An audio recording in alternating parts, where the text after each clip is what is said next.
Hello and welcome to the Writing Center. Today we're going to be discussing commonly misspelled words. Good spelling has little correlation to being a good writer. It is possible to be an excellent writer, but a poor speller. Misspelled words, however, will give your work a sloppy appearance, even if the style and composition are brilliant. English is a hybrid of many different languages and has a colorful past. This colorful past results in the various spelling rules and their many exceptions. Learning a few of the most important rules and their exceptions can help you avoid the most common mistakes. Adding suffixes. If a word ends in E and the suffix begins with a vowel, drop the final E.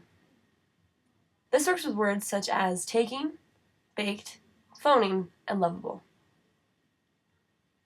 If a word ends in a consonant plus Y, change the Y to I when adding a suffix. This works with the words happiest, crazier, fried, and cried. There's an exception to all these words. The above rule does not apply for ing.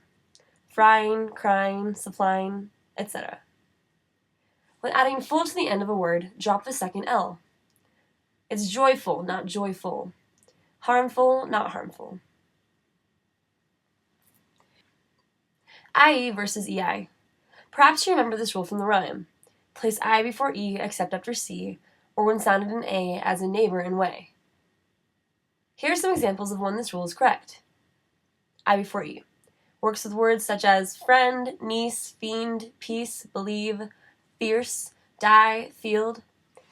Except after C works for words such as receive, perceive, deceive, receipt, and sealing. Or even when sounded like A. Wait, slay, feign. Unfortunately, this rule has some notable exceptions. Being either society, weird, leisure, foreign, science, height, seas, protein. These words are all examples of how this rule does not apply. Doubling the final consonant. If a word is just one syllable and ends in a consonant, double the last letter when adding a suffix. Tagging, flapped, hitter, napping, and more are examples of when you should double the last letter when adding a suffix. For two-syllable words that end with a single consonant, double the final consonant if the final syllable is stressed. This works for words such as transmitted, forgetting, embedded, etc. If the stress falls on the first syllable, the final consonant is not doubled. Marvel becomes marveled, and travel becomes traveled. Making nouns plural. Most nouns are made plural by simply adding s to the end. Rocks, beds, flowers, coins are all examples of this. However, if the noun ends in s, z, x, sh, ch, or ss, then you add es. Bosses, faxes, dishes, matches are all examples of when you do this. You add es. This works for words such as lives, leaves, and wives. Notable exceptions are chefs, cliffs, beliefs, and roofs.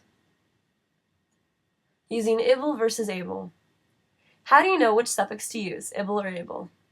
The general rule here is that if the root word is Latin-based, then use ible and use able for all other words. Since most of us don't speak Latin, the following guideline may help. Of course, there are exceptions to this guideline, so use a dictionary when in doubt. If you take away the ible or able, is the root word a common English word? If so, then use able. This works for words such as formable, workable, answerable, valuable, affordable, and comfortable. If the root word is not a common English word when alone, use ible. In the following words, the root words alone do not make sense. Compatible, comprehensible, edible, valuable, gullible, horrible. The following words are exceptions to this rule. They make sense as root words, but still take the ible ending. Accessible, digestible, defensible, flexible, contemptible, and suggestible. Using spell check is not a perfect solution to spelling errors. Spell check usually does not catch misspellings that form real words, such as form or from. It also does not catch homonyms, words that sound alike but have different meanings and spellings. A spell checker, for example, may have a hard time dealing with this sentence.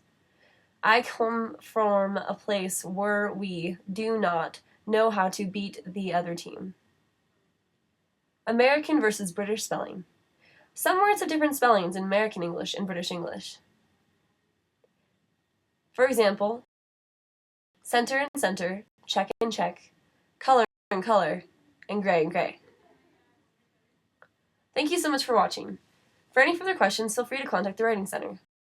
We're open Monday through Friday, 9 a.m. to 5:30 p.m. Thank you so much and have a great day.